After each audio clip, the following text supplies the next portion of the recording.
What's the difference between Freddy Krueger and a running back by committee in fantasy football? They both a nightmare to deal with. Stay tuned to find out why. Let's go.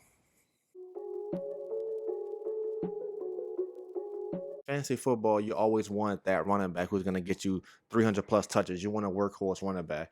Running back by committee is taking over the league right now, but that's not a good thing for fantasy football. Let's look at some teams that's going to be very scary to deal with because of the running back by committee. Let's take a look. One, let's look at the Buffalo Bills. You got guys like James Cook, you got Latavius Murray, you got Damian Harris, who's new to the team, and you got Naheem Hines.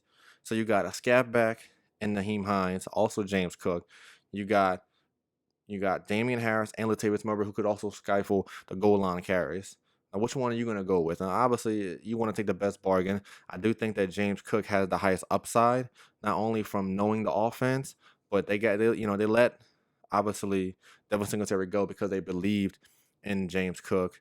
Now, once again, obviously, a running back is a position that's going to have injuries. It's going to have multiple guys you want to get into the lineup. So, I do think that them going and get Damian Harris and Latavius Murray was a good pickup. But I do think that James Cook has the highest upside in this committee, but this is one committee I'm staying away from in 2023. Atlanta Falcons. As much as this pains me to say, as much as this pains for me to say, obviously Bijan Robinson is that guy who's gonna get the majority of the touches, and I would love for him to have the workhorse role, but we just don't know. You got Tyler Algier, who had a good year last year. Obviously, you have Bijan.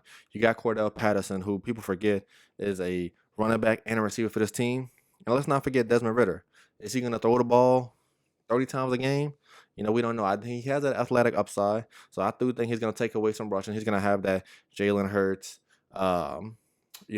Lamar Jackson type feel where he's gonna scalpel some of those touchdowns. So this is once again, mainly because I do think that Bijan Robinson is going to be the top guy, but where he's being drafted at and the people who's around him who could definitely take away touches, this is another backfield that I'm going to stay away from this year. Let's look at the Philadelphia Eagles. Once again, speaking of Jalen Hurts, you got Jalen Hurts, you got Kenneth Gainwell, you got Boston Scott. They signed DeAndre Swift and they signed Rashad Penny. I mean, you're talking about 5 guys who can have an explosive game at any time of the season. If you have 17 games in the season, I guarantee you, out of those 17 games, you're gonna have probably 10 different leading rushers in the season. You're not gonna have the same guy every game. Jalen's gonna have his games. He actually scored a touchdown, whether it was rushing or passing, in every game of 2022. So do I think that that's gonna continue this year? Probably not. But what that means is he has a reason to score on every single possession. He's somebody you want to watch for. DeAndre Swift is that shiny new tool who they who they traded for. Same thing with Rashad Penny. They signed him in free agency, and DeAndre is that shiny new toy. But people forget about Kenneth Gainwell and Boston Scott. They had Miles Sanders last year, who most people were saying was a better running back than these two. But they took goal line carries away. They had games where it was a Boston Scott game, it was a Kenneth Gainwell game, and you were frustrated at Miles Sanders. He had a sleeper season. I'll say that he had 1,200 yards and multiple touchdowns, but it could have been a lot better.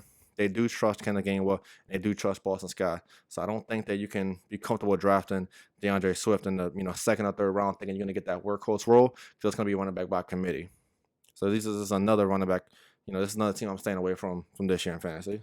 Now let's look at the Saints. Now this is definitely a tricky one, mostly because of Kamara's pending, possibly suspension. Is he getting suspended or not? We don't know. And if he is getting suspended, is it 4 games? Is it 6? Is it a whole season? We just don't know. So if you're having early drafts, obviously try and draft late as possible. But even if you're having an early draft, so even just in general, you might even know going into the season.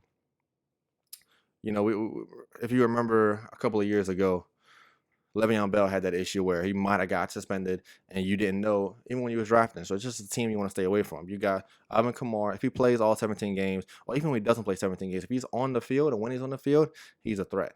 And then you got Taysom Hill, the king of taking away touchdowns. The tight end Taysom Hill, might I add. You got Jamal Williams, who they signed in the free agency. Yeah, he's definitely a sleeper pick as far as goal line carries, because Kamara is not the goal line back. We know that. And you got the guy Kendry Miller, who they drafted, who people are saying it could be the next Kamara. So it's too many guys that you really don't know, and where you have to draft these guys, I just want to stay away from them. Can you tell me one more team? Let's leave a couple of comments and say who you might think is a team you want to stay away from, or if you want to pick on these guys, tell me why.